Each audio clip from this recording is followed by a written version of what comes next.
An NBC News special report. President Biden dropping out of the race for the White House. The historic bombshell now rocking the race for president.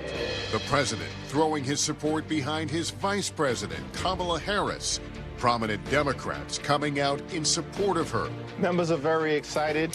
Voters on the ground are very excited. The party is very excited. But huge questions remain. Will the party unite behind her? Does she have a better chance of taking on former President Trump? Or will this be a fight all the way to the convention? She's crazy. She's nuts. Former President Trump speaking to our correspondent. What he says about this political earthquake. Voters across the country reacting. I think he didn't have a chance against Trump. It was a shock, but at the same time, they must feel it's best for the election. Tonight, how this historic decision played out and the big questions moving forward as the battle for the White House enters uncharted territory. This is an NBC News special report. President Biden exits the 2024 race. Reporting tonight, Lester Holt. Good evening. It is a historic day for our nation and a major shakeup in American politics. President Joe Biden has withdrawn from his campaign to become the second-term commander-in-chief amid concerns over his health. Today, writing in a statement, "I believe it is in the best interest of my party and the country for me to stand down and to focus solely on fulfilling my duties as president for the remainder of my term." The president endorsing his second-in-command, Kamala Harris, as the nominee. But questions remain over whether she'll secure the full backing of Democrats with just over 100 days to go before voters go to the polls. Today, the Republican nominee, Donald Trump, called Biden the worst president in the history of the U.S. These new developments tee up questions about every angle of what is going to be a chaotic path to the upcoming elections and eventually to the White House. Questions like, will Kamala Harris secure her party's nomination? Who would be her running mate? What would the debates look like? And what are voters making of this historic whiplash? Let's bring in...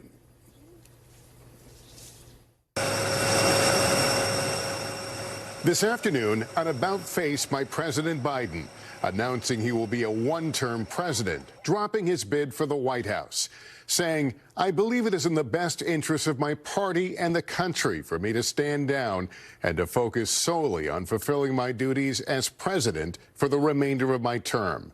And in another statement, endorsing his vice president, Kamala Harris, to take his place at the top of the ticket. Harris releasing her own statement today, saying in part, "I am honored to have the president's endorsement, and my intention is to earn and win the nomination." This after weeks of pressure on Mr. Biden following that June debate performance, which stunned President Biden's party, supporters, and donors. Since then, President Biden has been trying to right the ship. I would not be running again if I didn't believe with all my heart and soul I can do this job. And reassure his party that he was up for the job. And I know, like millions of Americans know, when you get knocked down, you get back up. We last spoke in the White House just last week. Who do you listen to on deeply personal issues, like the decisions whether to stay in the race or not? Me. Look, I've been doing this a long time. The idea that I'm the old guy, I am. I'm old. But I'm only 3 years older than Trump, number one. And number two, my mental acuity's been pretty damn good. After today's announcement, reaction from former President Barack Obama, who called Joe Biden a patriot of the highest order, describing the decision as a testament to Joe Biden's love of country. Praise from Bill and Hillary Clinton for his extraordinary career of service, while highlighting their worry about the threat posed by a second Trump term. President Biden doesn't run. Why shouldn't we consider you a likely candidate? I think the vice president is naturally the one lined up. In the past, Harris has made it clear she understands what it means to be a heartbeat away from the presidency.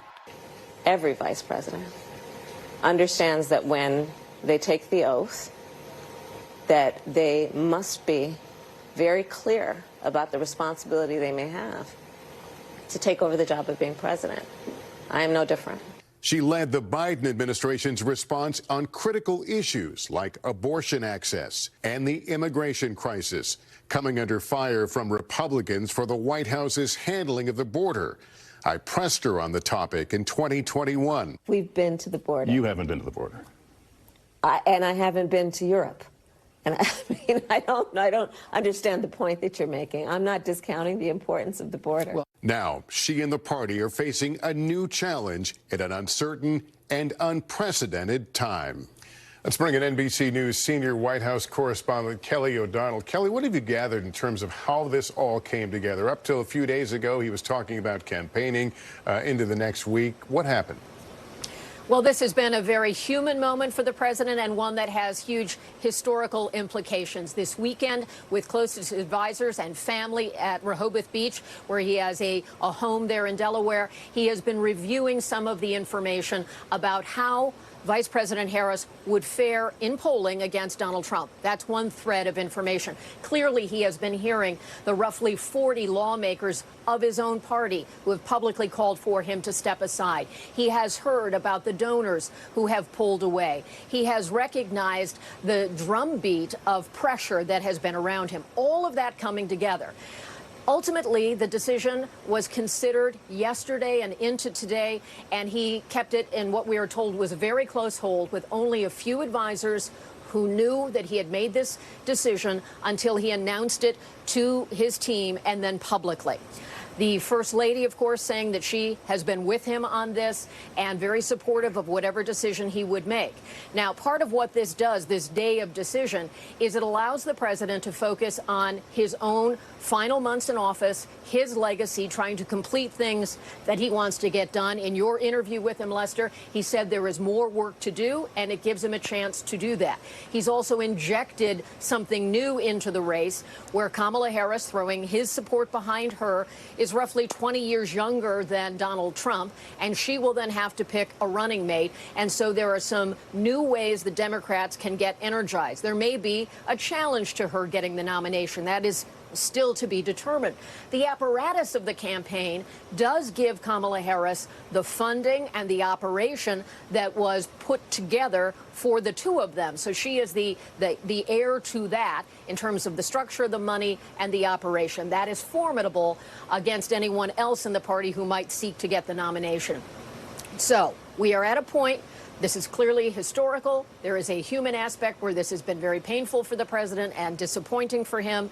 And now it's a page-turning moment where the party has a chance to again focus on Donald Trump and also try to make certain it has a ticket going forward that's ready for the convention and ready for the next several months fighting to November. All right, Lester? Kelly, let me bring in our Meet the Press moderator, Kristen Welker, and senior Washington correspondent Hallie Jackson. Kristen, first to you. Is it important that the president appears to be all in on this thing? There are going to be opportunities to perhaps campaign for his successor. How is that all going to look?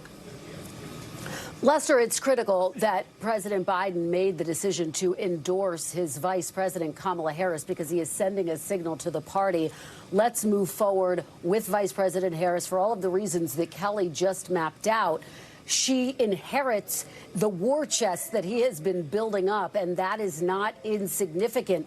And look, we know that the CBC has said that it supports Kamala Harris as well as a number of Democrats. So this is a significant moment. And again, Lester, it's about sending a signal to the party that it is time to move forward, and also sending a signal that instead of having a mini primary, which some folks are calling for, he's clearly urging the party to get behind Kamala Harris so that they can start the hard work of trying to take on former President Donald Trump. Think about what we all witnessed last week in Milwaukee, the Republican National Convention, this party united around former President Trump. That really added urgency, I think, to this situation, to the calculation that Democrats have. And remember the polling, Lester, a majority of Americans saying they don't want to see this matchup between Trump and Biden. And so part of the calculus here, in addition to everything that Kelly mapped out, is this opportunity to inject a new face. Yes, she is the vice president, but I've been talking to a lot of sources who say that she will reintroduce herself. She's clearly found her voice in a number of different areas,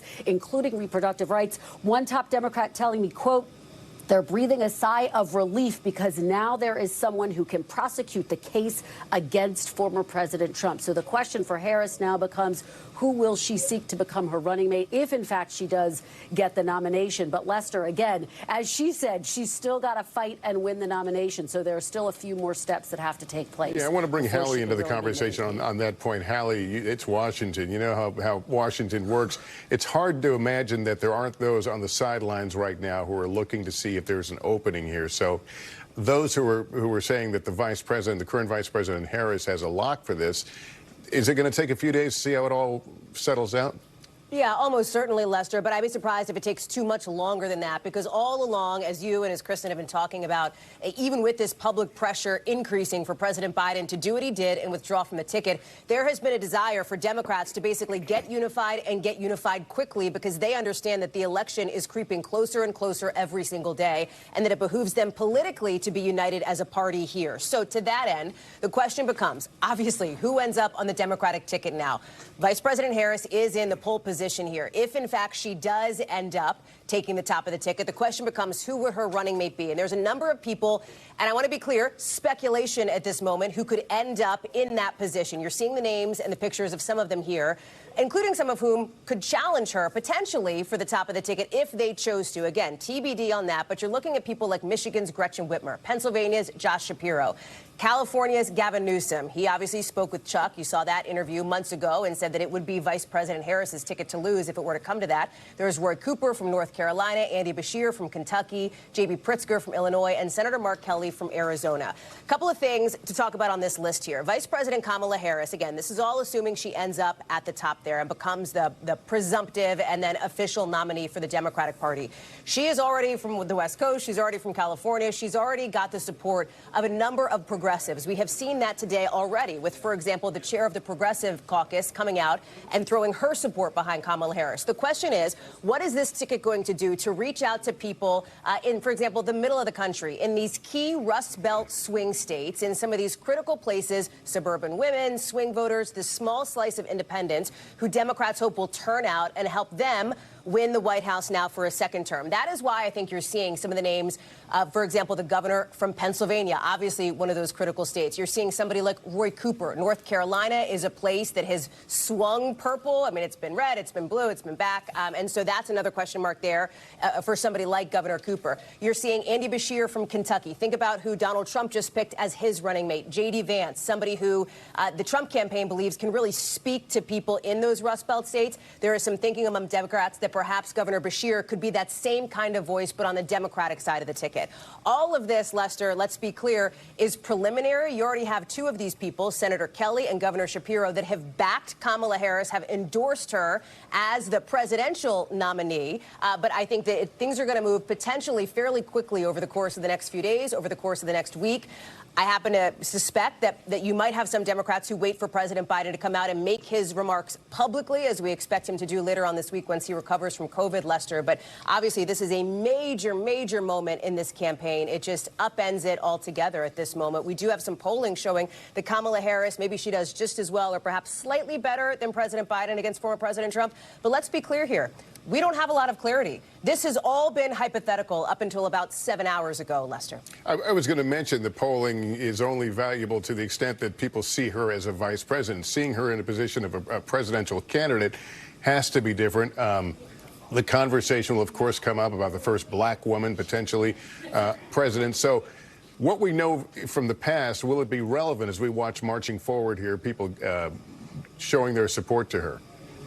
Yeah, it'll certainly be relevant, but there is also, to Kristen's point, people who may give Kamala Harris another look, a second look. She is somebody who has been on the national stage for quite a while now. Remember, she ran for president herself unsuccessfully before she was named Joe Biden's running mate. Prior to that, she was a prosecutor in California, rose to become the attorney general in that state, well known there. So she is not an unknown entity here and not a household name. But obviously, the course of her presidential campaign, there have been some concerns raised from Democrats who saw the way that her campaign was run, saw some question marks around that. There is going to be a desire that she inherits the war chest, inherits the operation from the Biden-Harris campaign, what was formerly that campaign, so that she is in a position where she has some solid footing moving forward.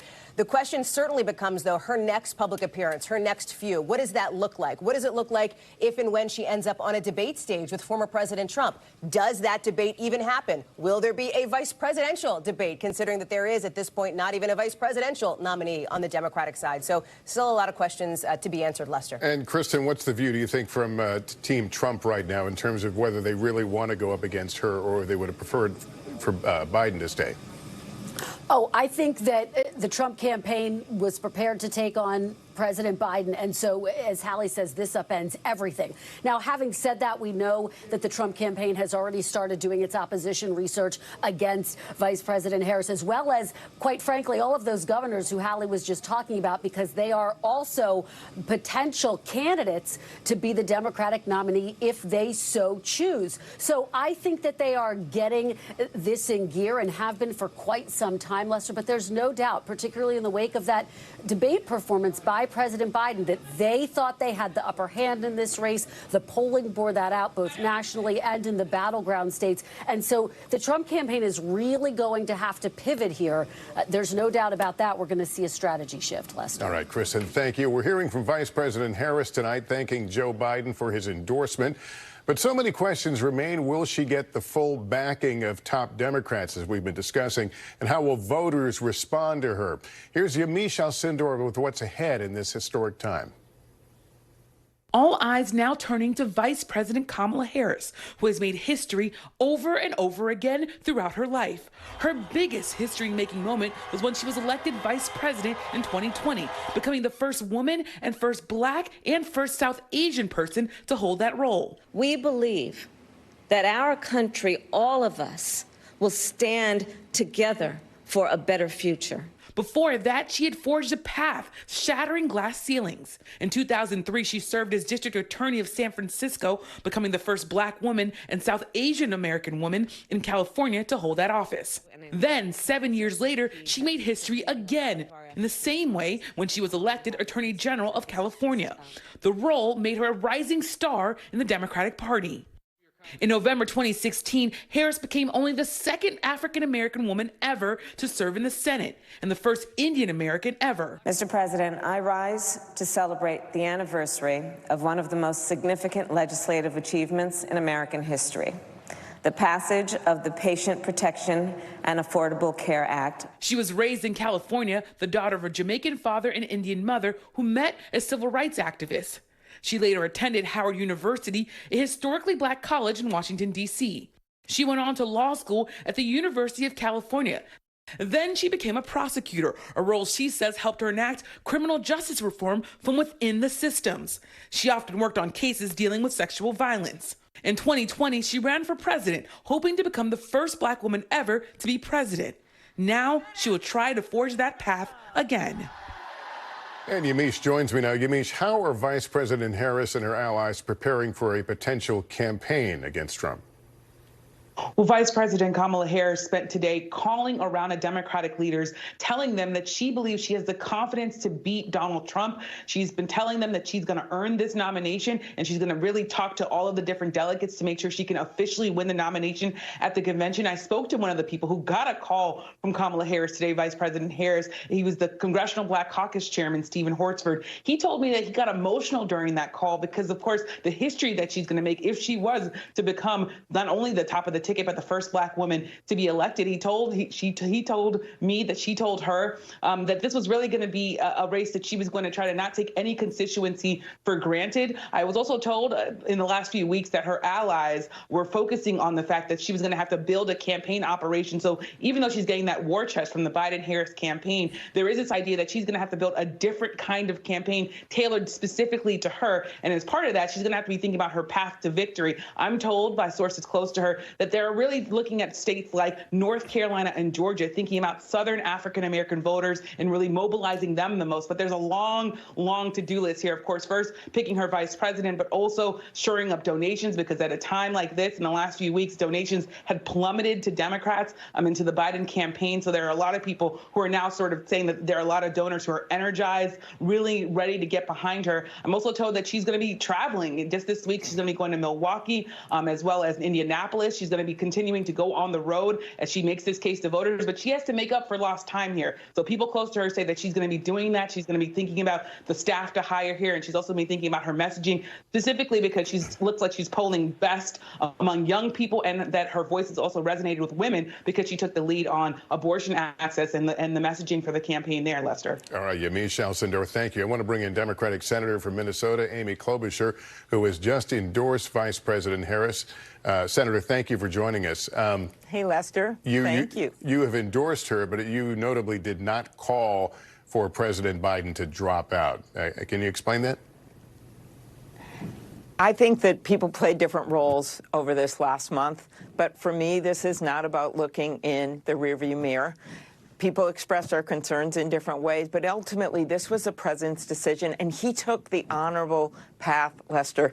He took the path which is consistent with his career of conviction, of integrity. And I know it's not just about his legacy, getting us through the pandemic with Vice President Harris at his side, working so hard to bring NATO together, moving forward on taking on the pharmaceutical companies. It's also about the future. And his endorsement of Kamala Harris shows that he is laser focused on the next 6 months, yes, but also on the years to come. Do you think we will continue? We've seen a groundswell of people in Democrats endorsing Vice President Harris. Do you think that will continue, that this will be a non-issue? She will be the person in short order? Well, sure. We're a big tent party, and that's why we win. We bring people with us. And so perhaps someone else would run. I don't know. But what I know is she's gathering, yes, was mentioned, progressive endorsements, but Mark Warner, who is a moderate Democrat, he endorsed her. Mark Kelly, which you noted on your show, he endorsed her. So I think you see a coming together for a candidate who is a strong person. I know I ran against her for president. I saw how strong and fierce she is on that debate stage. But more than that, she brings the receipts. She's been a leader on the world stage, and she also, again, has worked on all of these policies and efforts that have brought us to fuller employment in a much better place than where we were coming out of the Trump administration. And finally, I cannot wait to see this scene where she's taken on Donald Trump, who said that he was proud to have overturned Roe v. Wade. He just said that in a video. And then she's the one that had cross-examined the very justices that made that decision to overturn Roe v. Wade. She will be able to make that case stronger than practically anyone. I just spent part of last week in Milwaukee at the Republican National Convention covering the activities there. It was a strong show of unity.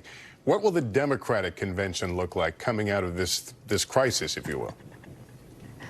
We always like to make news for you, Lester. Come on. So the first thing you're going to see is kind of a speed dating situation for the vice presidential candidate because there's just not the time that we've had in the past. However, Kamala Harris knows these leaders, some of the leading candidates, and I know she's going to pick someone that she can trust, that's a great leader and can govern, and then someone who is actually will augment her skills. So we'll stay tuned for that. Then you're going to have a convention that I predict will be unified. There'll have to be a process to get through this if there are others running, because as I said, we're a big tent party. But I promise a positive, unified, and yes, exciting next few weeks. Could this be a moment that falls in the category, be careful what you wish for all those people who did call for the president to step aside? Is there still some difficult days ahead here, things that stand out to you potentially? You know, I just think there is, some people are focused on the bitterness and people, what this person did and what they wrote and what they called. We don't have time for that. I'm sure there'll be books written. I'm sure there will be movies made about this last month. But the point is that we have to go together unified and put all that behind us. There is simply not time to dwell on the past. All right. Senator, good to see you. Thanks so much for taking time. It was great to be on. Thank you. All right. Today, President Biden's challenger, Donald Trump, reacted to the news, calling Biden the worst president in history. It's a pivotal week for Donald Trump, leading in the polls after surviving the assassination attempt last week and securing his party's nomination at the Republican National Convention. But today's announcement throws the campaign into a level of chaos. Von Hilliard reports on that. Please welcome. For months, the campaign of former President Donald Trump has prepared for a 2020 rematch with Joe Biden. But now its focus point will shift. In a social media post today, Trump writing, We are forced to spend time and money on fighting crooked Joe Biden. He pulls badly after having a terrible debate and quits the race. Now we have to start all over again. A move he was already preparing for at his campaign rally last night in Michigan. So who would you like to most run against if you're us, if we want to win? Ready? Kamala Harris. The now official Republican nominee has maintained steady polling leads nationally and in each of the battleground states. Taken before Biden left the race, recent national polling has showed Harris' current positioning not that different from Biden in a hypothetical head-to-head matchup against Trump. But the Republican nominee already taking shots this weekend at the current vice president, who could become his direct opponent. I call her Laughing Kamala. You ever watch her laugh? She's crazy. You know, you can tell a lot by a laugh. No, she's crazy. She's nuts. Trump, meanwhile, will hold a campaign rally on Wednesday in battleground North Carolina, where a possible Democratic running mate hails from, current Democratic Governor Roy Cooper. RNC Chairman Michael Whatley said on Saturday, quote, "They have more than a messenger problem. They have a message problem because Kamala Harris, Gavin Newsom, Gretchen Whitmer, no matter who else is on this ticket, is going to adopt those same platforms and those same policies. And they're out of step with the American people." The Trump campaign currently has its eyes on 7 key states, though the dynamics could change with the new Democratic nominee. And the former president could still face a sentencing in mid-September after being found guilty by a jury in Lower Manhattan. His legal team is preparing briefings for a judge challenging the verdict.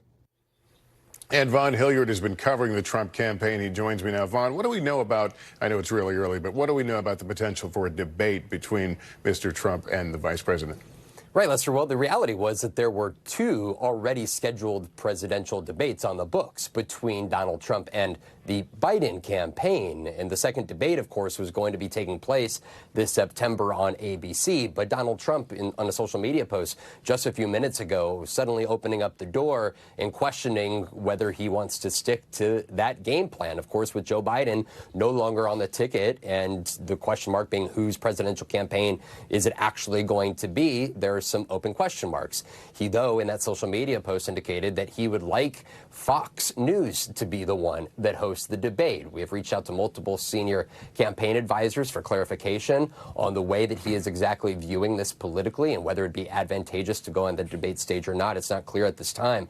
I was with the former president and 2024 Republican nominee's campaign yesterday in Grand Rapids, Michigan for that rally, and I was talking to a senior campaign official who told me that they were preparing for all potential circumstances. Well, for 20 months now, ever since Donald Trump first announced this third presidential bid, they have had their eyes on a Joe Biden rematch. And with just 3 months left, they knew that there could potentially be a jolt in this race on the Democratic side and a change. They had been looking at internal polling and, of course, had been studying not only Kamala Harris, but also other candidates who could potentially lead the top of the ticket. And, of course, is an open question mark then who would be that vice presidential running mate to that Democratic nominee who would be taking on J.D. Vance, because he already has campaign events planned this week in Ohio and Virginia, Lester. All right, Vaughn, thank you. When we come back with our special coverage, we'll hear directly from the Trump campaign as the former president prepares to face off against a new Democratic nominee. That's coming up right after this. Welcome back to our NBC News special report on President Biden's historic decision to withdraw from the 2024 campaign.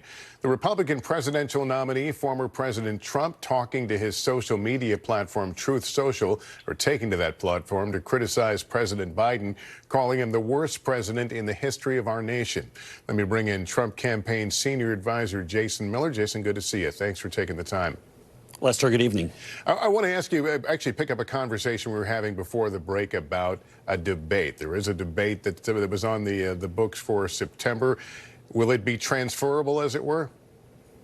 Well, there's definitely going to be another debate, or I guess in this case, a first debate against whoever the Democrats end up choosing. But I'm not sure that the Democrats are completely locked in on Kamala Harris yet. We see where former President Obama is still yet to endorse. There seems to be a lot of confusion and chaos on the Democrat side, which is in a big contrast to where the Republicans are, as you noted earlier with the United Front in Milwaukee this week. But one thing, Lester, really stands out to me.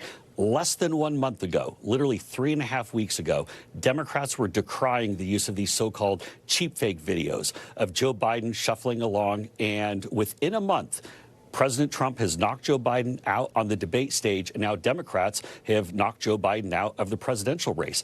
And I think it really stands out to me that there's, with all this chaos today and the shift over to Kamala Harris, Democrats cannot name one single state where they're now in better position to win with Kamala Harris than they were with Joe Biden. Well, you know, I know there's been a lot of polling that's been referenced, but I'm wondering how relevant that polling is. I mean, it's a new race. If the vice president gets into it, people will see it through different eyes. And, of course, there's the issue of the double haters we've watched develop over the last several months. Does that take that off the table and give voters a chance, someone other than, in this case, President Trump? Yeah, really good question, because these are things that we've prepared for. We've polled, we've done the research, we have the ads cut. We're completely ready to go. This campaign is ready for anything that the Democrats throw at us. And the thing that really stands out from the Harris-Biden administration is that Kamala Harris owns all of the failures of the past 3.5 years, whether it be the record-setting illegal immigration. She was the border czar, for example, the sky-high inflation that's really crushing families all around our entire country. But when you look at the core issue of competence, that is the one thing that voters raise as a concern about Kamala Harris. They do not think that she is ready to step into that leadership position. I was interested, you just said you guys are prepared for this. I mean, how prepared are you? There's things that move very quickly. How prepared are you to run a campaign that now pivots toward Vice President Harris? Yeah, another great question, because we're ready for, again, whether it's Kamala Harris or anyone else they go and try to put in, because where this race changes is, as I said, Harris owns all of the failures of the last 3.5 years. There's also a new front that's going to be opened up here to give you a little bit of an insight. Kamala Harris had a long liberal record, radical record in California well before she even became vice president. You look at her efforts to decriminalize illegal immigration. You look at her calls to abolish ICE. I mean, heck, she wants to get rid of plastic straws, for goodness sake. And so, whereas Joe Biden was renting some of the territory on the more extreme left, Kamala Harris owns it. Lester, where the bottom falls out for Democrats, where they have real trouble, is in Pennsylvania, Michigan, Wisconsin. Working class voters, union workers see Kamala Harris as a threat to their very existence, particularly in the auto industry. She has also carried the administration's message about reproductive rights. It's something we didn't hear much of at the Republican convention. Does that change the campaign? Well, it'll be up to the Democrats for what they talk about, but Kamala Harris is then going to be put on the spot for her more radical and extreme positions. So, for example, as remember in the debate, Joe Biden couldn't answer what he thought a reasonable restriction would be for late-term abortion. So there are a whole host of issues where Kamala Harris now has to answer. And one of those, Lester, that I think she has to answer is if Joe Biden is not competent enough to run for re-election as president, how can we say that he's competent enough to stay in the White House? Lester, you masterfully ran the Commander-in-Chief series on election after election, and you sat down with Joe Biden just a week ago. You know that Putin, Xi, the Iranians, all of our adversaries around the world are looking at the U.S. right now, licking their chops, saying that we have Joe Biden in the White House, and that's a dangerous thing. I want to know, does Kamala Harris think that Joe Biden is still competent enough to be president? Jason Miller, thank you for coming on. Appreciate it. Thank you, sir. Capitol Hill correspondent Ali Vitale is with me. Ali, we're just learning from two sources that West Virginia Senator Joe Manchin is, quote, considering a White House run. What more do we know about that right now? Well, Lester, this would be the first potential challenger to Vice President Harris, who, of course, has the backing of many in her party in these intervening hours since her boss, President Biden, said he was no longer running for re-election. Manchin is at this point, according to these sources, considering a bid. But at this point, he also would have to change his party registration. Back in May, he changed from being a registered Democrat to a registered independent. In order to actually mount this bid, he would first have to change his party affiliation back. But of course, he spent several weeks and months on a listening tour of the United States. Ultimately, he did not end up running for president then. Many of his advisors say that that could be the same decision he falls to now. But of course, it's too early to tell. And we're just weeks from the Democratic convention, as we just noted a moment ago. How are Democrats on the Hill rallying support for Harris or another candidate ahead of that? Well, look, Harris is really the only name that we've heard at this point, Lester, and that's with good reason, especially because as you go into this convention, and yes, technically the Democratic convention is at the end of August, but what the DNC is actually planning on doing as early as the first week of August, so 2 weeks from now. They're doing a virtual nominating convention where they will nominate their nominee virtually.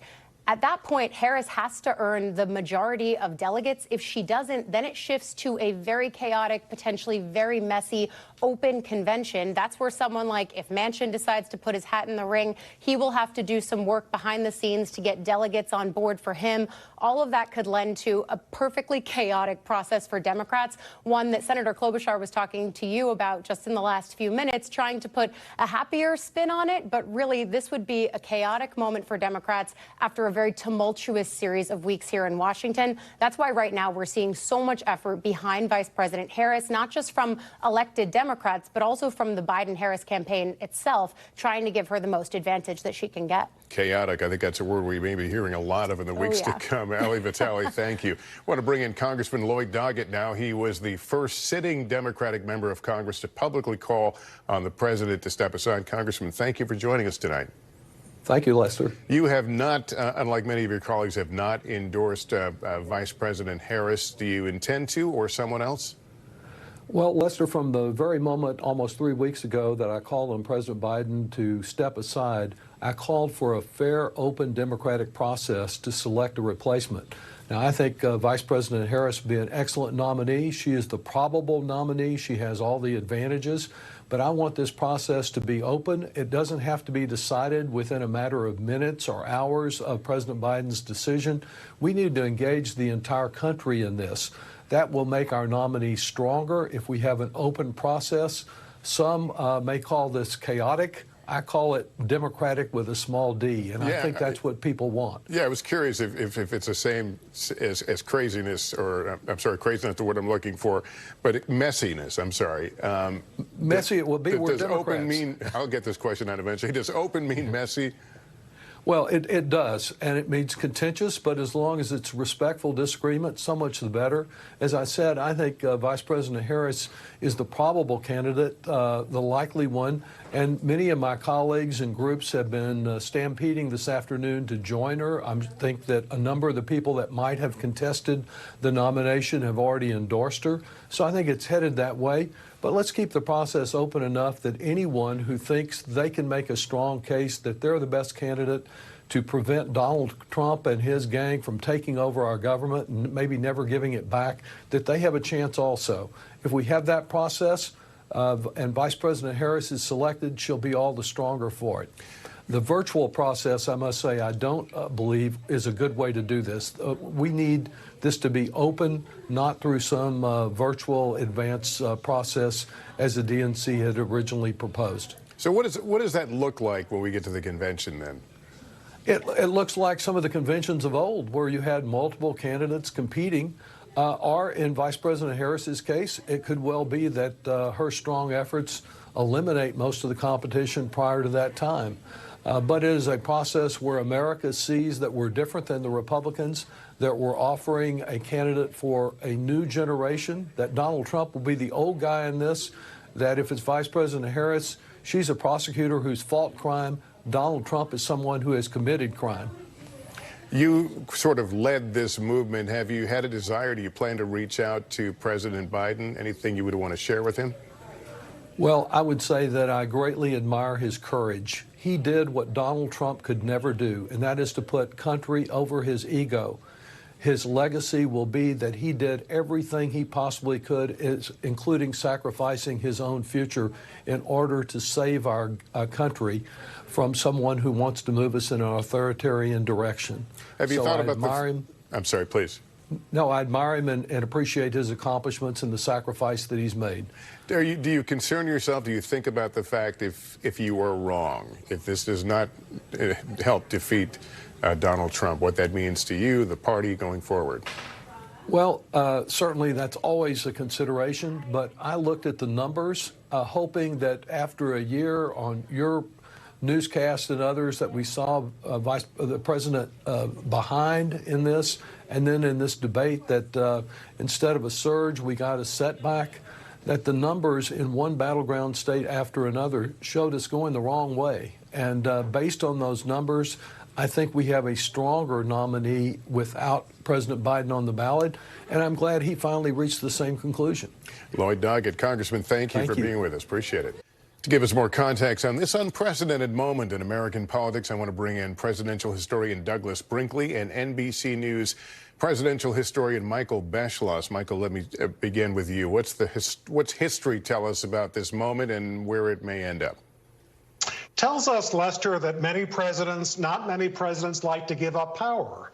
George Washington established a tradition in 1795. The job wasn't term limited in those days. He could have served as president for the rest of his life and would have been elected. He was trying to establish a precedent by leaving the presidency that presidents should give up power, when it is the right time to do so. Two recent examples quickly. Truman, 1952, end of March, he said he would not run again for the presidency after losing the New Hampshire primary. 1968, Lyndon Johnson, after almost losing the New Hampshire primary, said he wouldn't seek the nomination of his party for another term. But I now know, I talked to his wife, Lady Bird, who told me what he really had in mind was that he would make peace in Vietnam and the Democratic Convention would draft him for another term, whatever he would answer, yes or no. Obviously, that never happened. Doug, let me turn to you. What do you think is the closest comparable moment to what we're going through now and how it may inform us of where this plays out? Well, Michael did all the tape of Lyndon Johnson and great books. And this reminds us what everybody's saying, March of 1968 to a degree. Lyndon Johnson did a 30-minute talk and told the nation, shocked people, like some were shocked today, that I'm not running for re-election. The nomination was his for the taking. But he had other reasons. He said, I'm focusing on Vietnam. I haven't heard President Biden say I have to focus on Gaza and Israel or Ukraine. I know he might when he gives his speech. But alas, Lyndon Johnson looks good in history for stepping down. And he was great in the public opinion approval for a couple weeks, but then the horrible events unspooled, the assassination of Martin Luther King Jr. and Bobby Kennedy, who had challenged him, and then Chicago at the convention, things went haywire with Mayor Daley's police and yippies and Black Panthers being arrested for protesting. So everybody this year has been feeling kind of eerie about 68. And like Lyndon Johnson, Joe Biden will be remembered for his great domestic legislation, this extraordinary accomplishments not done in a difficult time. He did it in a bipartisan way and was due to his great knowledge of how the Senate and Capitol Hill works that it got done. Lyndon Johnson has an extraordinary record of civil rights, voting rights, Medicaid, Medicare, on and on. So that's what's ringing my bell, LBJ. And Michael, we know that Vice President Harris right now is getting some notable endorsements from Democrats, but this is still a fractured Democratic Party for sure. How have presidents in the past been able to unite their parties when they've been in disarray? Well, if it was an outgoing president like Truman or Johnson, in both cases, interestingly enough, they did not make an endorsement. So the fact that Joe Biden has said, I want my successor to be Kamala Harris, not only is that something that we have not seen in those cases of history, but it also suggests that he must be pretty strong, feel pretty strongly that she would make a very good president. And it's a complicated relationship, is it not?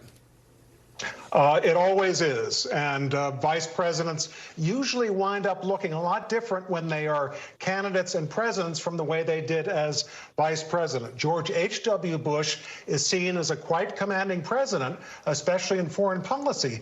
But during his 8 years as the understudy of Ronald Reagan, Jimmy Carter said the problem with Bush is that he looks sort of goofy. In moments like these, crises like this, what are the keys for leaders to cut through the noise and communicate effectively? It is basically a matter of saying, this is the way I see this moment. All right, Michael Beschloss and Mr. Brinkley, thank you so much for joining us. Of course, this will ultimately be in the hands of voters. Antonia Hilton has reaction from across the country tonight. Antonia, what are you hearing? Well, voters have been shocked and emotions have been all over the place tonight, Lester, ranging from relief in some cases, gratitude to the president, and some fear of all of the uncertainty. Take a look. Tonight, voters nationwide reacting to that historic announcement about President Biden ending his reelection bid. Shocking, surprising, but at the same time, I think there's been a lot of talk about, worry about his age and if he's competent and able to run. Some voters stunned, others saw it coming. There was no way he was going to stand. After the debate against Trump, it was pretty sad. And some say the president should have dropped out sooner. If it was going to happen, it should have happened a lot earlier, because, it'll be very hard for, Democrats to win if, with the current situation, because it's so close to the election. With President Biden and a growing number of congressional Democrats now rallying behind Vice President Kamala Harris to become the new Democratic nominee, some voters happy about the change. I do think I am more excited to vote for Kamala Harris than Joe Biden. I think she had a really great voice representing minorities. She's been a strong advocate for women's rights, for reproductive rights and reproductive justice. I've supported her when she was named vice president for Joe Biden in 2020, and I support her now. But some voters of color have a message to the Democratic Party. Pass over Harris at your own risk. What do you think black voters will do if the party passes over Kamala Harris or someone else? Is revolt a good word? A brand new race for voters to decide, with 107 days to go until the election. The one thing that all the Democratic voters that I've spoken to today, Lester, seem to agree on is that the party needs to unify, show some kind of camaraderie in the weeks as we head toward the DNC, Lester. Yeah, and Antonio, is Biden dropping out and Harris stepping up changing anyone's minds? Well, what's interesting is that surveys show that she is on par or even slightly ahead of Biden in matchups with Trump, even in those critical swing states. And I'll tell you, I spent a lot of time today with very young voters, even new voters, and some of them were skeptical of Biden, even uncertain about voting in the past. And they say they're very energized now. They appreciate a younger candidate, her energy. They say they're going to get behind her this fall if she's the nominee, Lester. You know, I was watching with great interest the conversations you're having with folks, and there's a kind of a narrative that in the summertime, this time of summer during an election year, people are not tuned in. They're going about their business, enjoying the summer. What I heard there is people who are tuned in, who understand the stakes and understand these candidates. I saw the same. Chris Jansing asked me earlier, were you the person to break the news to lots of people on the street in New York about what happened with President Biden today? I did not break news to anyone. Everyone got push alerts to their phone. They were watching on Twitter. They were reacting in real time. They were tuning into our programs. And this is the youngest voters. It is the oldest voters. And everyone was bracing for this moment. I think as we've seen the news drip out these last several weeks, voters were primed for this. And their emotions were really all over the place. One of the things I really heard, especially for some of the older voters today, was a lot of gratitude for the president. In some cases, they kind of spoke directly to him through our camera, trying to say thank you for all that you've done in recent decades. This is, of course, a Democratic city, so there's a lot more of that here in New York than maybe other parts of the country. But they really were almost ready for this moment. And now that is why I think there's so much of this pressure from those Democratic voters. That signal, really, I think, to all of the members of the party right now who are watching and waiting to see where the chips fall. They want there to be a sort of effort to unite, clarity, and they want to see that kind of unity and support that we just saw at the RNC for Republicans, at the DNC soon. And Tony Hilton, thank you very much. We've got some developing news here. We want to go to Ali Vitali. You're watching the tally, if you will, of people who are now offering their endorsement to Vice President Harris. What have you learned? Yeah, these endorsements do keep coming in, Lester, and there's many notable ones, including from people inside the administration, as well as other people who could have been thought of as potential challengers to the vice president, now that she is, in all effects, the person that most Democrats are looking at as the next likely nominee. Of course, we're looking at people like Transportation Secretary Pete Buttigieg and others on the Hill who are saying that Harris is the person that should continue carrying the mantle. Of course, all of this comes against the backdrop of, as we were just talking about, the potential for other people to try to throw their name in the ring here. I imagine, just in my conversations on Capitol Hill, that while there might be some kind of an appetite for an open convention or a more open process, there are more names now than I've ever heard in my history of covering Harris, wanting her to be the nominee, wanting her to be the standard bearer, and sort of looking at this moment where Roe versus Wade and abortion access have really come to the fore of this situation. Harris is positioned well to do that. These endorsements tell that story, Lester. Ali Vitale, thank you. Our special coverage of President Biden's historic announcement continues, and how it's already shaking up the campaign. That's next.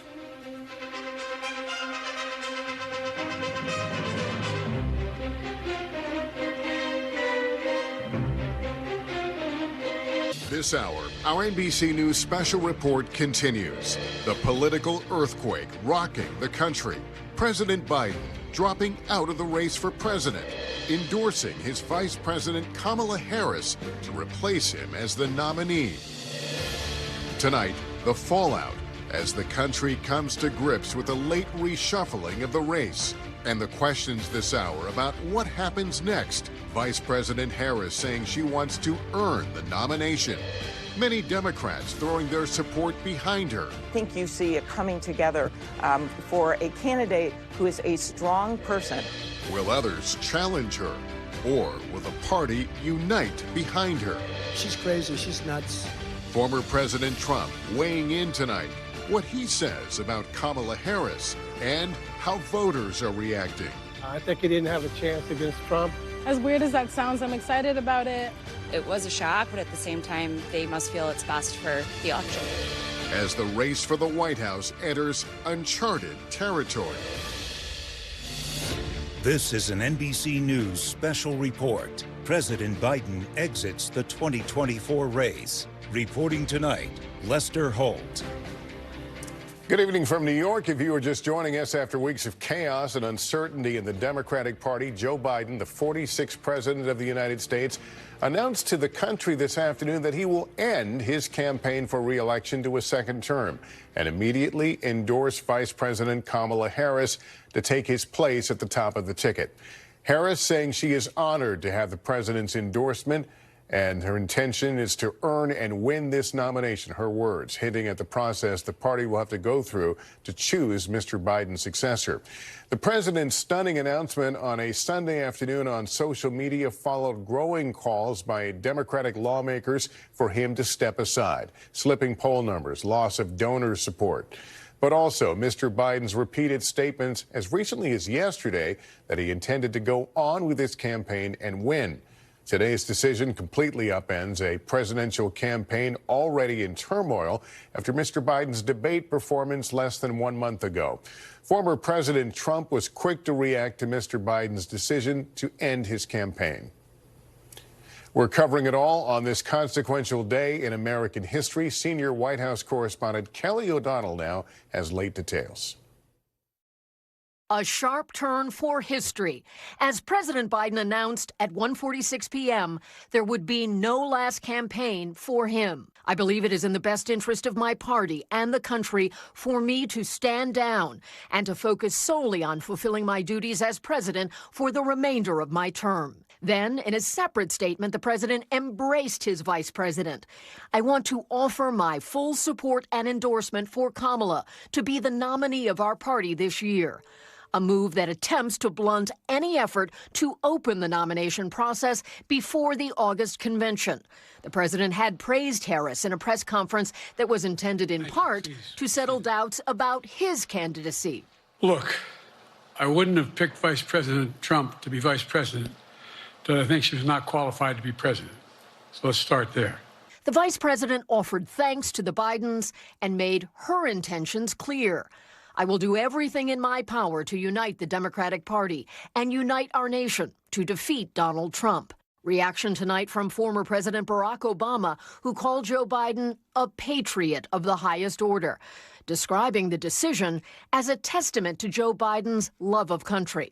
Praise from Bill and Hillary Clinton for his extraordinary career of service, while highlighting their worry about the threat posed by a second Trump term. After a half-century of public life, his political brand was forged by being underestimated. I know, like millions of Americans know, when you get knocked down, you get back up. The president had tried to save his shot at a second term. And I would not be running again if I didn't believe with all my heart and soul I can do this job. But that did not quiet the pressure. After that June debate performance, Look, if we finally beat Medicare, an extraordinary rupture followed, a chorus of rejection that grew louder for weeks. I think a new generation, it's time for a new generation to try to heal the party and heal the country. The president is not capable of delivering the message in an effective way. And when your strategy isn't working, you can't just double down on the strategy. You have to change your strategy. And Kelly joining me now. Kelly, what an extraordinary day we have walked through. What more are we learning tonight about the president's decision? Well, we understand that he was huddled with his closest advisors and some members of his family at his home at the beach in Delaware. And the decision evolved over this weekend, and it was what they referred to as close hold, meaning only the closest people were aware that he was about to make this decision before he alerted his campaign and a limited number of senior officials and then the public. What comes next? The president, of course, is still dealing with COVID. And so as he gets better from that and he continues to take Paxlovid, we will expect to learn more about when he will address the nation publicly. That is expected sometime this week. And we also know that he and the vice president had multiple conversations today. Lester? Kelly, do we know if there was a tipping point that sent the president to make the final call? A combination of things based on our reporting, where the president was basically looking at what are the chances. We know the number of voices within the Democratic Party who had come out publicly to tell him they wanted him to step aside. He had looked at his own situation of donors and changes in the support he was feeling from that group as a big part of it. As you know from your conversation with him recently, he had said 14 million Americans voted for him during the primary process, and he wanted to listen to that. He had referenced the Lord Almighty and his own well-being, any kind of a medical issue could be things that could interfere with his quest to seek a second term. Ultimately, he found additional polling was presented to him over the weekend that looked at how Kamala Harris would do against Donald Trump, also looking at his own chances, and the weight of all those combination of factors finally got the president to a place, reluctantly and in a very human way, in a disappointed way, getting to this decision. And timing incredibly important, with the Republicans just coming off of their convention where they showed unity. Democrats had been fractured over his debate performance and his age, and now he's making a decision that can chart the course for his party.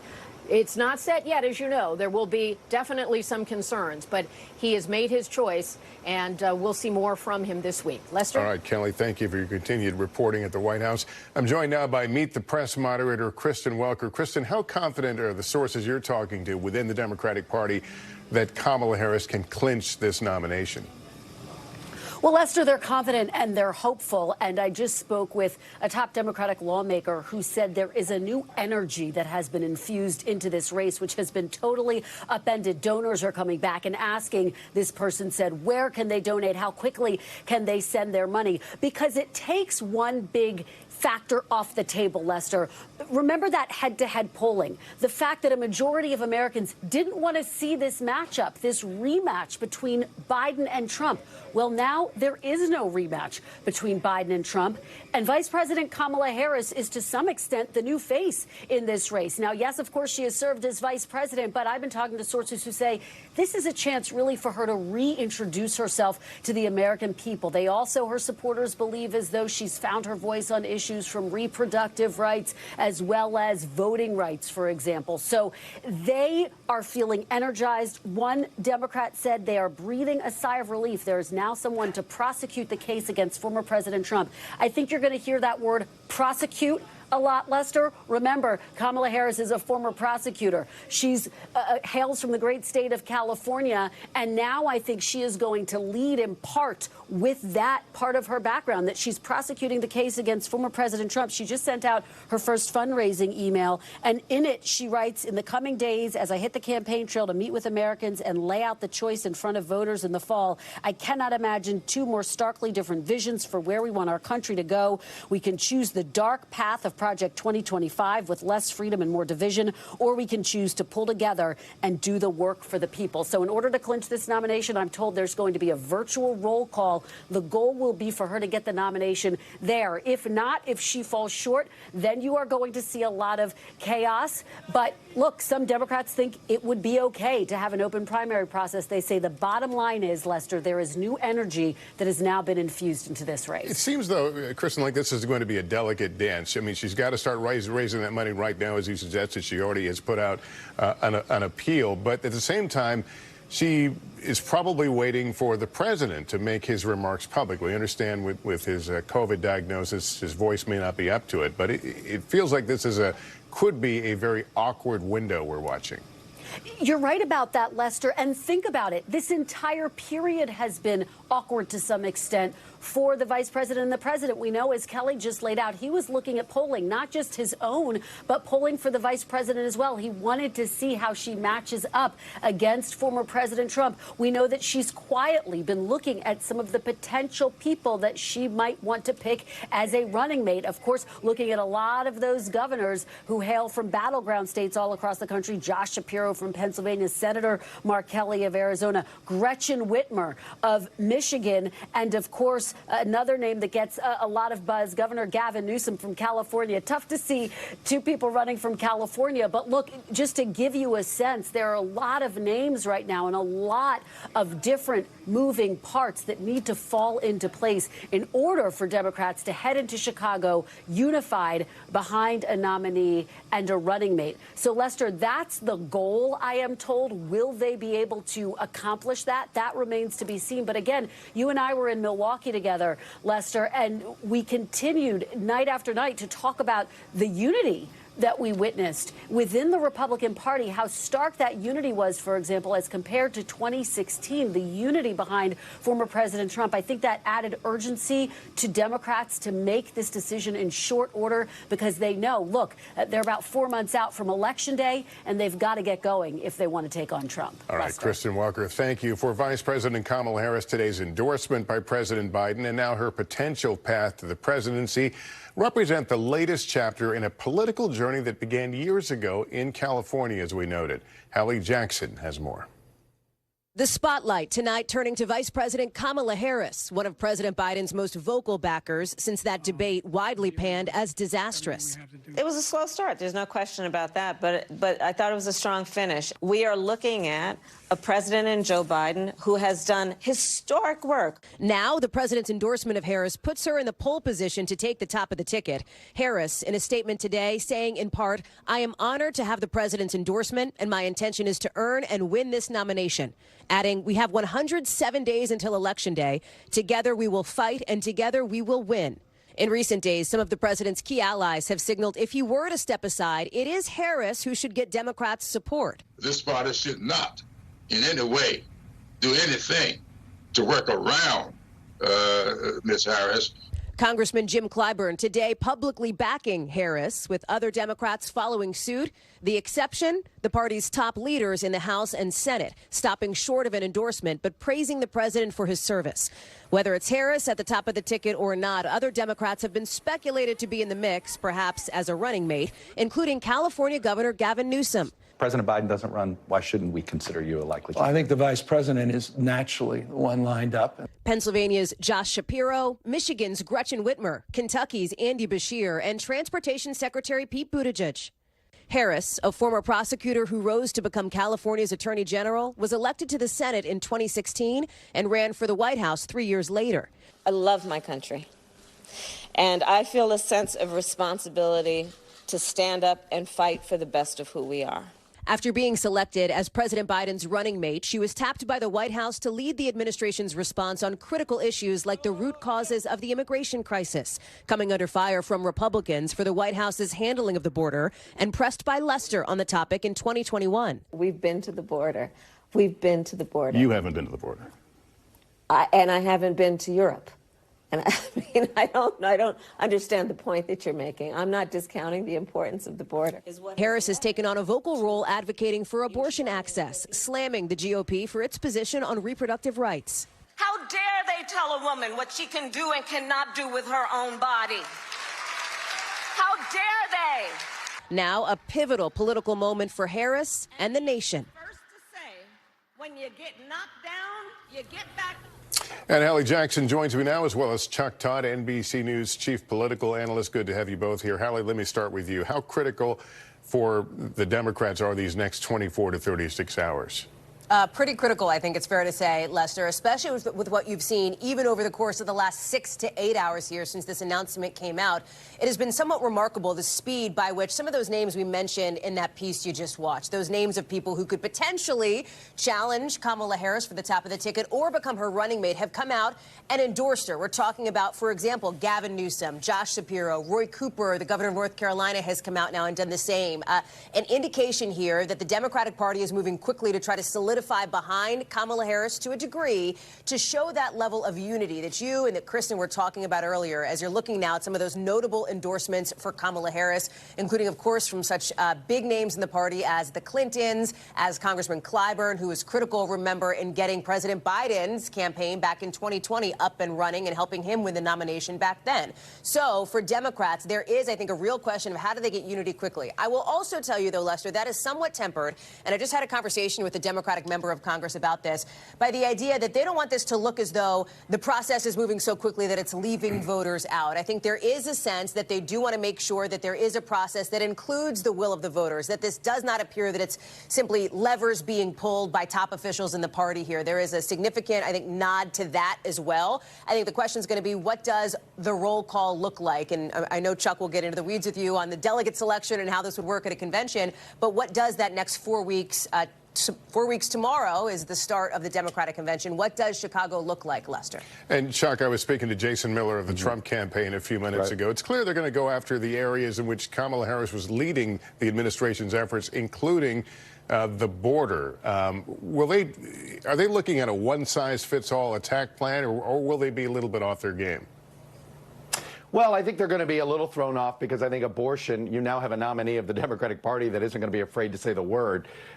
It was one of those, there were a lot of Democrats quietly grumbling about President Biden sometimes on this issue. He sort of, the language has changed on him from when, from a majority of the time he was in office. But I really think they're going to go hard at border and trying to define her as she was the person that pulled Joe Biden to the left, right? They'll actually try to start praising Biden some by saying, and Harris was one pulling him to the left. It's why the combination of that and the border issue, I think Mark Kelly, and I'm hearing from more people close to her, that Mark Kelly, look, she's got to, and I think she ought to use this process to interview a wide range of people for the running mate position. I've heard Mark Milley's name tossed about, as well as Admiral McRaven, a couple of retired members of the military. She ought to draw it out. It's a way for the country to get to know her. It sucks up a little bit more oxygen. But Mark Kelly would probably be the running mate that the Trump campaign would fear the most, because he would be there to neutralize on the border. He was very critical constantly of both President Biden and Vice President Harris on the border. He had to, coming from the state he comes from. And then you have the intangible factors. This is a family touched by political violence. It's one of those, it reminds people that this is a bipartisan issue we're trying to deal with. Is this an animating moment, though, when you step back, an animating moment for a party that just spent the last several days watching Republicans in what at times felt like a love fest, frankly? Well, I think it's what increased the pressure on President Biden to do what he did. I think when you saw this is a very unified Republican Party, the most unified arguably since George W. Bush in 2004. And you know, there was a lack of energy, there was a lack of enthusiasm. We've been seeing it all year. You know, I think one of the unintended consequences of all this is we had been heading to a very low turnout election. The country had told us they didn't really want to see it. The presidential debate, which of course sparked all of this, Lester, the lowest rated first presidential general election debate we ever had. Fewer people tuned into it. People thought they already knew these guys. All of a sudden now there's a massive plot twist. And I think you're going to see more people engaged. And it's an opportunity for both former President Trump and Vice President Harris, because I think there's an extra group of voters who had sort of given up on the system that they were giving them two unpopular candidates, and they might take a listen. And Hallie, we have, of course, not seen the president come out. He is still apparently suffering the effects of COVID. But how important is that moment where we actually see him presumably with Vice President Harris in the Rose Garden or some other location? Yeah, wherever it may be, and of course, presuming that he is, in fact, appearing with the vice president. It's an important moment for the country, Lester. It's an important moment for Democrats, but it's also an important moment for history. Remember how extraordinary this is here. This is a generational thing. We haven't seen this in decades, something like this, and that's to say that there even is anything like this here. So when President Biden addresses the nation, whenever that may be at some point this week, he will be essentially laying that down for the history books. And you're already hearing praise from Democrats who are touting President Biden and what he's doing is the ultimate act of selflessness. You're hearing that from members of his family. You're hearing that from key allies. I expect the president may end up striking that tone to a degree. And then, of course, what does he do to essentially pass the ball or pass the baton to his vice president, to Kamala Harris? Does she appear alongside him? Does he give her that full-throated endorsement with the backdrop, of course, the important backdrop of the White House, of the, Oval Office or Rose Garden or East Room or wherever this may end up happening? So I think there's going to be so many people watching that, watching to see his tone, his demeanor. Because remember, Lester, while he is withdrawing from the ticket, he is not leaving the White House. He will continue, of course, to stay in that position of the presidency until the end of his term. So there is still, for lack of a better phrase here, Lester, there's still business to be done. There's still work to be done over the course of the next several months, aside from the political campaign, Lester. All right, Hallie, thank you very much. I'm joined now by presidential historian John Meacham, who has helped write key speeches for President Biden. John, have you spoken to the president today or at any point leading up to his decision? I spoke to him today after the decision. I learned about it with the rest of the world. And I think what we should do, as you have been doing, is realize, as Hallie was just saying, the magnitude of this. Yes, there are the politics, and yes, we're naturally going to be looking at what happens the day after and the day after tomorrow. But what President Biden did was a remarkable act of both patriotism and personal courage. It's very, very rare for anyone in any sphere of life to sacrifice something under whatever circumstances, much less at the highest levels. The pinnacle of temporal power, arguably in the world, is the White House.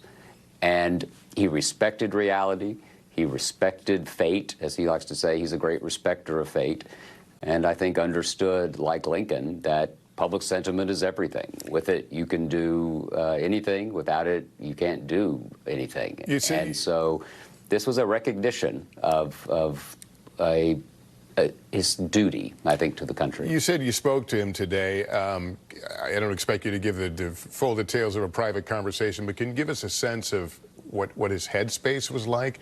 Was he as combative and defiant as he'd been in the days leading up to this? You're right. I don't want to discuss a conversation. I think the letter captures where he is. Remember, President Biden, I think I've always thought this, is rather like an upside-down iceberg. You see most of it, and sometimes it's perhaps, there's always, for all of us, there's some part we don't see. But he has been doing this a very long time, and he looked at reality, he made his decision, and I think it's a exemplar. It's an example for all of us, really. I don't mean to be sentimental. I don't mean to be mindlessly congratulatory about it. But as a historical matter, very, very few people do this. And in an era where so many of us privilege power over principle, where a lot of us would rather take than give, I think it's a moment for the country to consider that the president has given us a lesson that our own wishes, our own immediate desires, should not always be controlling. He had apparently indicated to others that he didn't think that him coming off the ticket would be the magic bullet that many thought. He really thought he could win. Do you suspect there's a part of him that still thinks he could win? I don't know. I will say that as my friends in Tennessee, I think it was Estes Kefauver, once said, the only cure for politics is embalming fluid. And so I can't really imagine that there are not, that there's not something, let's just be honest, in his psychology. Of course, he's been doing this for 50 years, more. And so political creatures are political creatures. That's what's so amazing about the decision he made, is he's a politician who made a principled decision. And I'd love to say that politicians always do that, but as it's been said of John F. Kennedy's book, Profiles in Courage, that there's a reason it's short and one volume. You know, it's not a ton of examples out there. This is one. You may have heard last Monday, I guess it was, that I sat down with the president for an interview, and one of the questions I asked him, you know, who does he rely on, you know, for, you know, counsel during crises like this, and he says he relies on himself. Did that surprise you at all? You know him, obviously, in a way that I don't. Yeah, that was a really interesting moment in your interview. Not really, in terms of surprise. If you think about it, he's doing this a long time. Counted out again and again and again. Remember, Joe Biden's life is one of remarkable victory. 29 years old, youngest senator, he has to wait for his birthday to get sworn in, all of that. And then tragedy strikes. His life unfolds with the expectation that he'll be a very young president. And the 1988 campaign implodes. He goes back to the Senate. He barrels down. He almost resigned, by the way, the Senate before he took the job. He was going to go back to Wilmington, raise Hunter and Beau after the death of his wife and daughter. His sister Valerie was very much involved, and that was going to be the story. He wasn't going to go, and was encouraged to do so, not least by the incumbent senators at the time. And he likes to say it probably saved his life. And then he's sort of counted out. He has health issues in that era, and loses in 2008, becomes vice president, no expectation of that. And in 2016, we thought the story was over, right? His son Beau has died. He has decided not to run for president in 2016. And that seemed to be the end of the story. And then Charlottesville happened. And the unfolding, still relevant threat was a compelling reason for him to step into the breach. And that's what he did for American democracy and for his vision of what the country should be. Remarkably successful legislative president. I think I'm a biographer of George Herbert Walker Bush.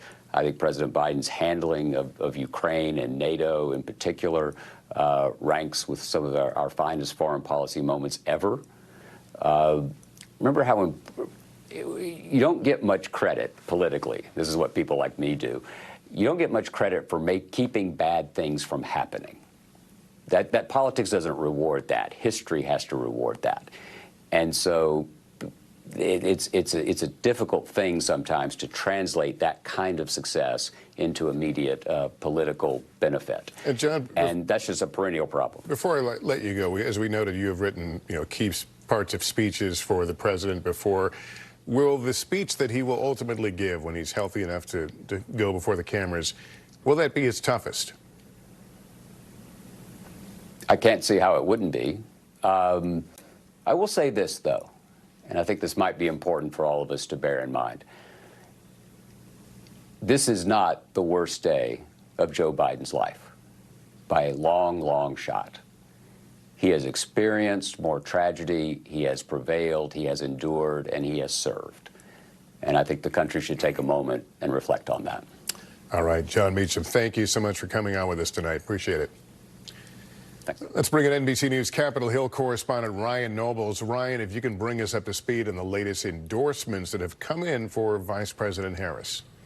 We just got a significant one in the last few minutes, Lester Holt, and that is Representative Alexandria Ocasio-Cortez of New York. She, of course, a leading progressive figure, someone who was among the group of congressional Democrats that was insistent that Joe Biden stay in the race. And one of the things that we've been closely tracking is whether or not progressive Democrats would get behind Kamala Harris's campaign.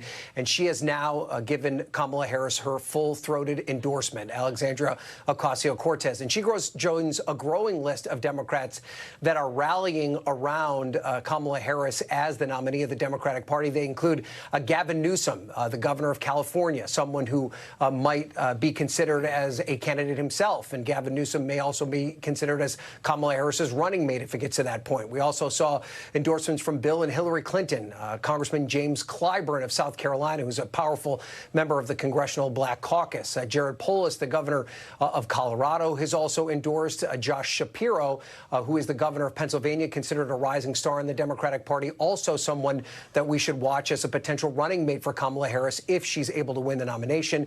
You also saw Congressman Adam Schiff of California, who's likely to become the next senator from California and is also closely aligned with Nancy Pelosi as well. So, Lester, while we've seen a lot of Democrats come forward and express support for Kamala Harris, say that she should be the nominee, there are still many that believe that this should be an open contest, that there should be the opportunity for other Democrats to throw their hat in the ring as well, some describing it as it not wanting to be a coronation. So we're going to continue to have to watch this process play itself out as we head into the convention coming up next month, Lester. Okay, Ryan, thank you. I'm joined by Congressman Seth Moulton of Massachusetts. He was one of the first Democrats to call on Mr. Biden to end his campaign for re-election. Congressman, thank you for being with us. Good to see you, tell me where you are right now. You were among, again, the first to make this call. You have endorsed Vice President Harris. Are you feeling better about the future of your party right now? Oh, absolutely. This is a great day. It's a great day for our country. It's a great day for our party. And it's a great day for President Biden. I think this will burnish his legacy. He will go down in history as someone who not only wielded great power, but had the courage to give it up, to pass on the torch to the next generation. And he'll be remembered fondly for this moment, in addition to his decades of legislative accomplishments, both in the White House and in the Senate. But do you miss an opportunity if the party does not embrace the idea of an open vote, to let others throw their hat in the ring if they wish? Well, I'm not opposed to an open vote at all. I've proudly endorsed Vice President Harris. I think she's ready to go. She's been training, being in the White House for 4 years. She can tap right into all the Biden campaign resources that he's accumulated, this amazing infrastructure across the country. And of course, there's not that much time. She's going to show Americans that she has an incredible vision for the future of our country, in contrast to Donald Trump's dark vision of taking us backwards. But having said that, my endorsement for her doesn't mean that there shouldn't be an open process. I think that the Democratic Party has shown here that, unlike the Republican Party, we are willing to respond to Americans' concerns. Remember, 3 out of 5 Americans said they didn't want Trump or Biden to be the nominees. One party has said, hey, we hear you, America. We're making a change. Can you do a campaign can a campaign be done that quickly, though, given you're right, there's a lot of cash that's potentially available, but in terms of just covering the territory, finding a running mate, what does that look like? Well, in many ways, that's why the vice president is so well positioned to take the reins here and run with them. And she has a lot of that infrastructure. She has that experience of being in the White House. But yes, there is time, Lester, because the contrast is so great. You know, this is not running against someone like Mitt Romney. This is running against Donald Trump, his very dark vision for the country, the Project 2025 things, taking rights away from women, bringing us back to the 1950s. I mean, this is not a vision that most Americans want to embrace. So I think there's plenty of time for the vice president or whoever the nominee is to show that massive contrast with Trump and ultimately win the election. All right, Congressman, thank you for taking time to be with us. It's good to talk to you. Good to see you, Lester. Still ahead, we'll talk to Congressman James Clyburn, who played a big part in getting President Biden elected, about what's next for the future of the Democratic Party. That's after this.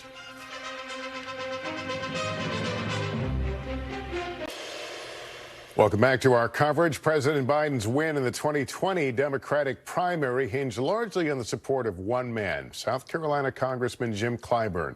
He helped secure the nomination for President Biden when he ran 4 years ago. And the congressman is good enough to join us this evening. Thank you for being with us tonight, sir. Well, thank you very much for having me. Have you spoken to the president today? Yes, I have. And can you give me a sense of your conversation and where his headspace is tonight? Well, I think it's in his letter. The president called me earlier today before he went public with the announcement. And when I asked him a few questions, he read to me from the letter and informed me at that time that he would be sending a second statement expressing his endorsement for Kamala Harris. Of course, he knew for a long time where I stood with this. I always told him that he had my full support, and I was not going to change my mind unless he changed his. And so he called me this earlier today, told me that he had changed his mind and was not going to run. Congressman, are you disappointed, and I don't mean disappointed necessarily in Vice President Harris, but are you disappointed that it has come to this? Well, you know, Joe Biden is a longtime friend of mine. We developed this friendship over a period of time. He, being from Delaware, we had similar backgrounds growing up, and we often talked about that. And Brown v. Board of Education, the court decision that changed the direction of this country, 1954, the Brown was 5 cases from 4 states in the District of Columbia. One of those states, of course, it started in South Carolina, but one of the states was Delaware. And that's how we met, discussing Brown and what led to Brown and the similarities between the states of Delaware and South Carolina. And he used to spend most of his vacation time here in South Carolina. And so I got to know him real well. And I think he's one of the best public servants we ever produced in this country. And so, yes, I'm disappointed that his career would come to this kind of an end. But I just think it's coming a little soon.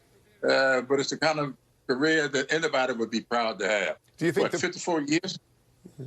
Do you think the party is staged to in a position to win now based on what has occurred? Oh, I think so. Yes. Campaigns are all about the future. And when we get beyond Labor Day, we're going to go through this process. We don't go into convention until the 19th of August. We'll come out of there 4 or 5 days later, and then everybody will take their breaks for the holidays. And after Labor Day, we are going to take this campaign to the American people, drawing a contrast between the vision that the Democrats have for the future of this great country and that which they see on the other side of the aisle. Project 2025 is a document that is a blueprint for what the Republican Party would like to see the future of this country be. And that is a future without the safety nets that's made this country as great as it is. But for Social Security coming out of the Great Depression back in the 1930s, where would this country be? When we have people committing their total lives to making this a great country, then they find themselves in their golden years not able to fend for themselves. They want to get rid of Social Security. At least this document says raise the retirement age from 67 to 70. Who retires earlier? Working men and women, when it comes to lifespan, is a little bit different than if you're working all your life in an air-conditioned office. And Congressman, let me These ask you. guys on the other side's got no sensitivity for the working men and women, and we're going to be able to draw that contrast in this campaign, and we're going to win this election. As we noted, you've endorsed Kamala Harris, the vice president, to get the nomination. Is she being served well, or is the Democratic Party being served well if there is not an open process, if there is the hint or the suggestion that this is more of a coronation? Come on, the process is open. It's been open ever since the spring of the year.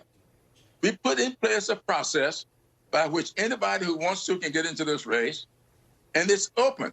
You get 300 signatures right now. Get 300 signatures, no more than 50 from any one state, and you can have your name placed into nomination. And then you politic among the delegates like everybody else will. There's nothing closed about this process. And I said that from the very beginning when I was first talking about, should we have a mini primary? I says, you don't need a mini primary. Our Rules Committee put in place a process which is akin to having a mini primary. What difference would you have if you got to run outside of this process? We have rules, and when you start changing the rules, that's when you get in trouble with people. The rules are there. They're open. They're transparent. And you can see them and you can play within them. That's what we all do. Follow the rule. And then finally, can you talk to me, reflect, if you will, on the potential history that could be made here, a woman of color ascending to the presidency? Well, this country has always been about seeking perfection in order to have a more perfect union. An admission from the very beginning that we are not a perfect nation, but we're always in pursuit of perfection. And this is just another step in that direction. This country has been around for a pretty long time compared to a lot of European countries. Not a long time, but a pretty long time. We have been in existence since 1776, and we've never had a woman to hold this office. That is unlike the European countries where we grew out of. And so we will be making history if we were to be successful with this candidacy. And what's wrong with that? That is what this country is all about, pursuing perfection, and this will be another step in that direction. And I do believe we are going to do that come November. Congressman Clyburn, it's always a pleasure to speak with you. Thank you for being with us tonight. Thank you very much for having me. With President Biden out of the 2024 race now, we're taking a look at what the polls show in a head-to-head matchup between Vice President Kamala Harris and former President Trump. NBC News national political correspondent Steve Kornacki joins me now to kind of walk us through it all. Steve? Yeah, Lester, I mean, that is the strategic question for Democrats. They were concerned about Joe Biden's ultimate ability to win this election. If they do end up with Kamala Harris as their presidential candidate now, does it change the basic political realities they were worried about? So look at it this way. This is the average of all of the national polls conducted since that debate at the end of June that started all of this. And you see the average, Biden trailing Trump by 2 points nationally. Of course, very significant, not just that Biden was behind, but if you went back 4 years to 2020, there really was no point in the entire campaign when Biden trailed Trump in the national average. So that made that even more significant. But OK, since that debate, these polls have also started to ask, well, what about Kamala Harris as the Democratic nominee, offering respondents that choice as well. In the polls that have tested both of them, here's the average for Harris versus Trump.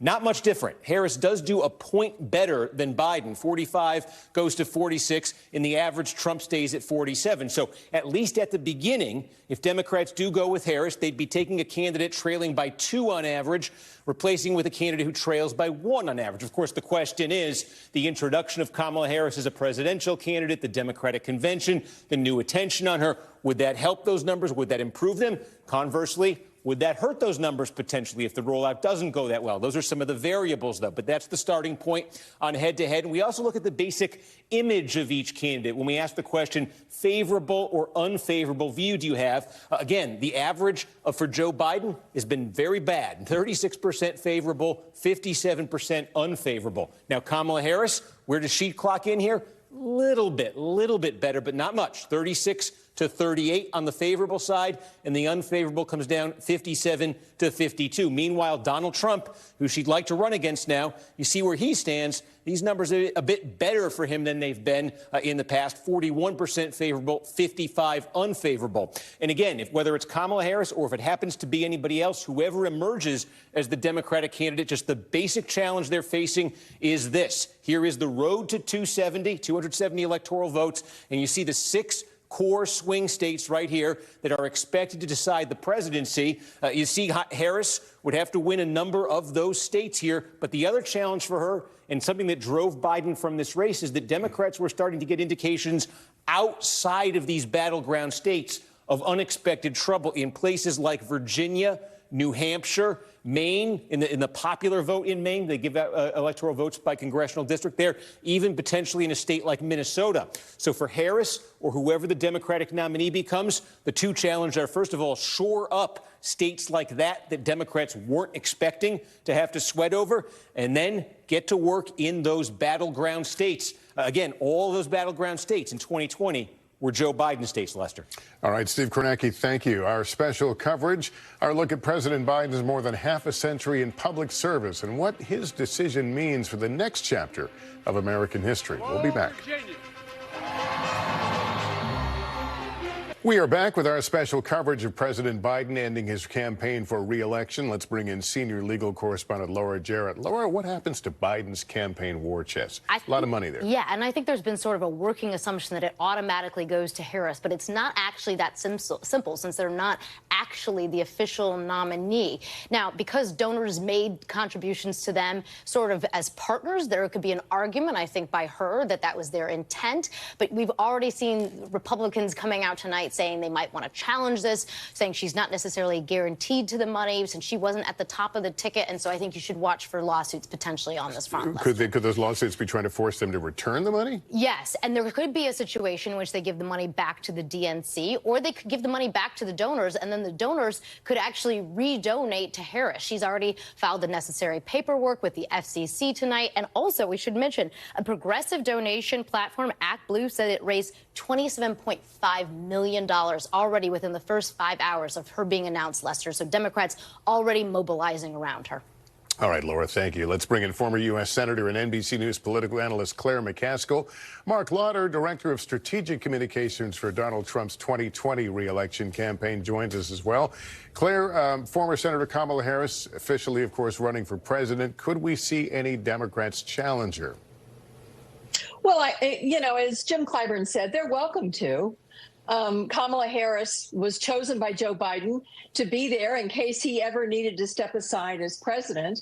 And she was on the ballot and gained the votes of 14 million Democrats in the primary process. So you're seeing today, I think, Lester, in some ways almost a surprising coalescence to people who aren't watching this carefully by the Democratic Party around Kamala Harris. The leaders have held off, wanting to make sure that nobody thought this was being forced down anyone's throats. But anybody can step up and try to challenge at the convention. The delegates have been released. But I have a feeling that our convention, the Democratic Party's convention, is going to be very united behind Kamala Harris. And Mark, how does this historic shakeup change Donald Trump's campaign calculations, do you think? I really don't think it changes it that much, Lester. Kamala Harris owns the same horrible policies that made Joe Biden the most unpopular president in 70 years, whether it's on energy, inflation, the southern border, even foreign relations. I don't see a policy change. I don't see Kamala Harris suddenly coming out and saying, drill, baby, drill, or let's do something about the border.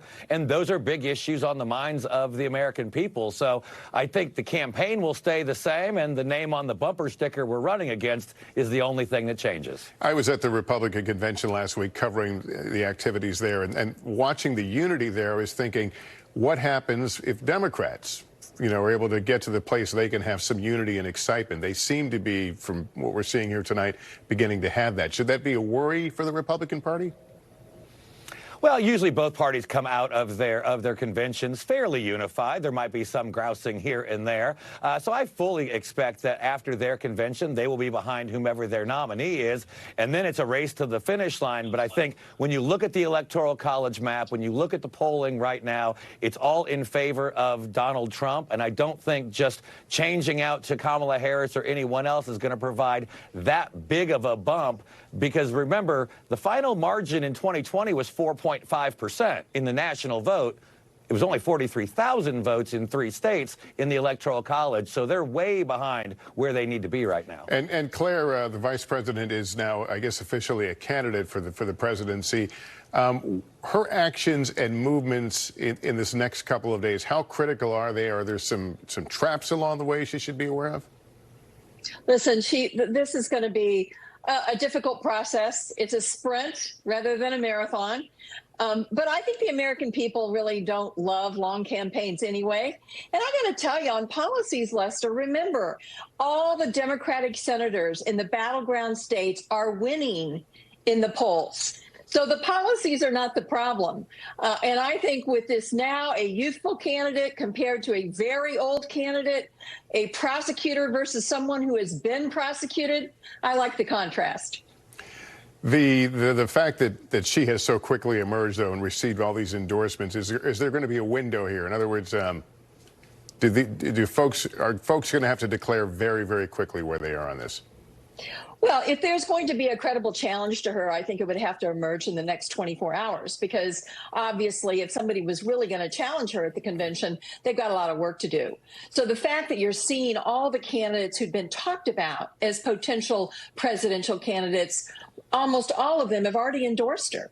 So I really don't think there is going to be anyone credible that's going to emerge. And now it's a matter of her getting organized, her getting her team together, and her making sure that she stays focused on what I know she's focused on, and that is the American people and what they want for the future, as opposed to retribution, grievance, and revenge. Yeah, and Mark, very quickly, at the end of the day, is this going to change the dynamics in a big way in your view?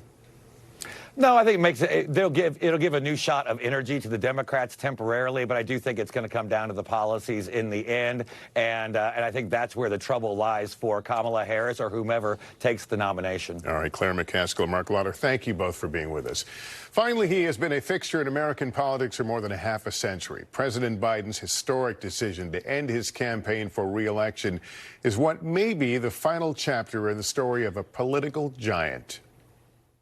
Tonight, President Biden's decision to drop his bid for re-election, a stunning and abrupt end to a 5-decade-long political career.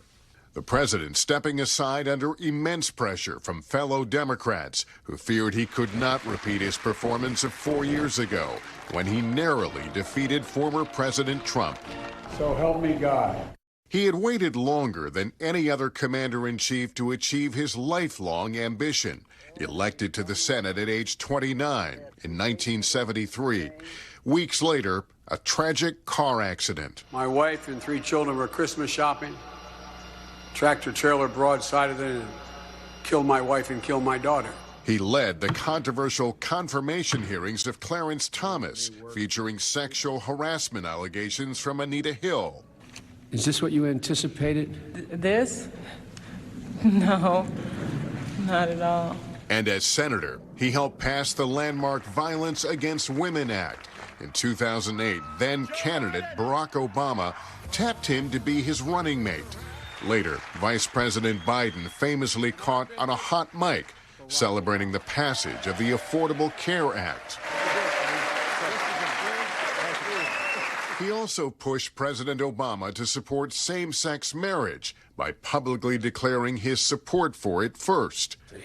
I am absolutely comfortable with the fact that men marrying men, women marrying women, and heterosexual men and women marrying men all are entitled to the same exact rights. After his son Beau died of brain cancer, Joe Biden said he didn't think about running for president again in 2020 until he saw Donald Trump enter the race. We're in a battle for the soul of this nation. That January, he told me he had the experience to unite the country. Is the next president of the United States is going to inherit a divided country and a world in disarray. And the question is, who is best prepared at this moment to be able to deal with both of those crises? That seems like a bold statement from any politician in this environment right now to suggest that you might be able to heal the depth of divisions in this country. We have to. Lester, if we don't, we are in deep trouble. Later that year, we spoke at a town hall after his first debate with then-President Trump. I'm used to bullies. I used to stutter when I was a kid. I learned how to fight. Democrats celebrated his win over Mr. Trump. And as president, he had success overseeing the end of the pandemic and passing a historic bipartisan infrastructure law. Okay, here we go. Yeah. But he also struggled with low approval ratings, a record number of migrants crossing the border, and soaring inflation, something I pressed him about. You said inflation was going to be temporary. I think a lot of Americans are wondering what your definition of temporary is. Well, you're being a wise guy with me a little bit, and I understand. And there'll be much more conversation, of course, on all this. For now, that concludes this NBC News special report. We'll have continuing coverage throughout the night on our streaming service, NBC News Now. Also tomorrow on Today. Thank you for joining me, everyone. I'm Lester Holt in New York. Good day.